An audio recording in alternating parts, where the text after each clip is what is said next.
கண்ணிலே கண்டதும் எண்ணமே மாறினே, காதிலே கேட்டதும் காதலில் மூழ்கினேன். கண்ணிலே கண்டதும் எண்ணமே மாறினே, காதிலே கேட்டதும் காதலில் மூழ்கினேன். அன்று அன்னத்திடம் தமயந்தி தூது விட்டாள், இன்று அண்ணனிடம் தங்கையோடு தூது விட்டாள். அந்த காதல் காதலா, இந்த காதல் காதலா?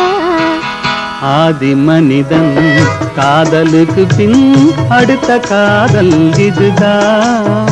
ஆதாம் ஏவாள் ஜோடிக்கு பின்னே அடுத்த ஜோடி இதுதான். இந்த வீடியோ பிடிச்சிருந்துச்சிங்கன்னா கமெண்ட் பண்ணுங்க, ஷேர் பண்ணுங்க, வீடியோ லைக் நிறைய போடுங்க.